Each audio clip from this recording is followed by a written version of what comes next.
Assalamualaikum warahmatullahi wabarakatuh. Hai, kami dari kelompok 6 yang beranggotakan Devi, Era, Fatimah, dan Leti. Kami mahasiswi Universitas Pamulang akan membahas materi akuntansi lanjutan 2, yaitu dengan judul Laporan Keuangan Konsolidasi Pemilikan Tidak Langsung dan Saling Memiliki Saham. Tonton sampai habis ya.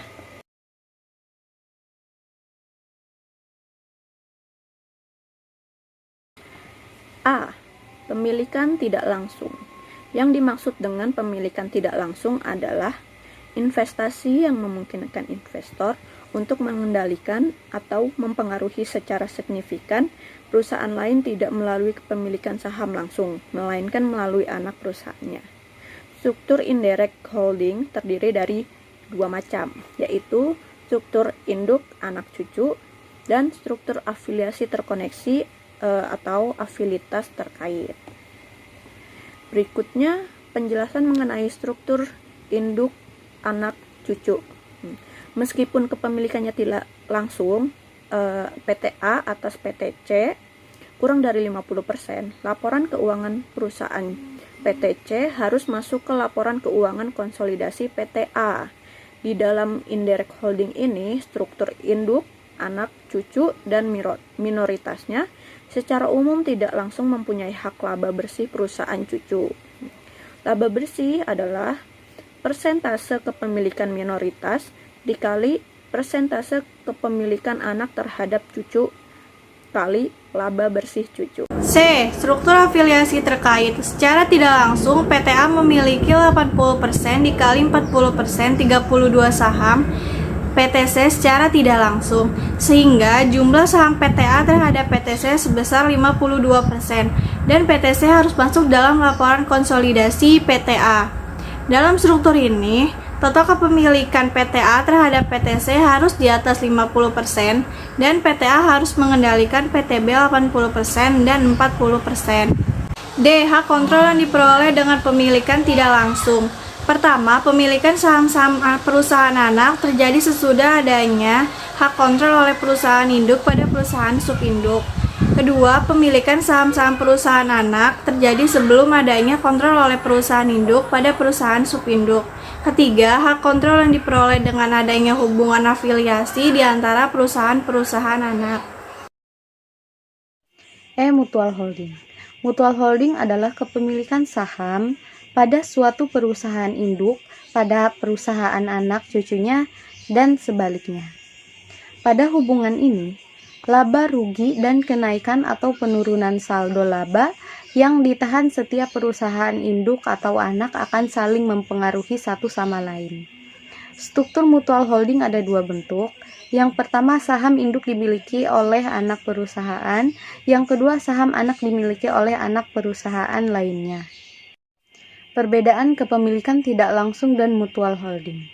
Perbedaan kepemilikan tidak langsung dan mutual holding adalah perusahaan yang menerapkan pemilikan tidak langsung dan mendapatkan laba tambahan bagi perusahaan induk. Hal ini disebabkan anak perusahaan mendapatkan laba dari adanya investasi di perusahaan lainnya. Perbedaan kepemilikan mutual holding dan tidak langsung adalah perusahaan yang menerapkan sistem saling memiliki atau mutual holding akan mengalami masalah dalam pembagian laba ditahan karena adanya kemungkinan saling menunggu laporan laba rugi dari induk perusahaan dan anak perusahaan. Kepemilikan tidak langsung dan saling memiliki mempunyai metode berbeda. Kepemilikan tidak langsung atau indirect holding mempunyai metode purchase dan metode cost, sedangkan kepemilikan saling memiliki atau mutual holding mempunyai metode treasury stock dan metode reciprocal. Saham perusahaan induk yang dimiliki perusahaan anak tidak boleh diperlakukan sebagai modal saham yang beredar. Maka, dalam laporan keuangan konsolidasi, saham tersebut akan dilaporkan sebagai saham treasury dan akan dikurangi dari ekuitas shareholder konsolidasi pada nilai biayanya. B. Saham anak yang dimiliki oleh anak perusahaan yang lainnya tidak akan diperlakukan sebagai treasury stock. Investasi ini akan dieliminasi bersamaan dengan eliminasi ekuitas perusahaan yang sahamnya dimiliki. Hak kontrol yang diperoleh dengan mutual holding. Yang pertama, pemilikan saham pada perusahaan anak terjadi pada saat perusahaan anak didirikan. Yang kedua, pemilihan saham perusahaan induk setelah perusahaan berjalan. Kesimpulan 1.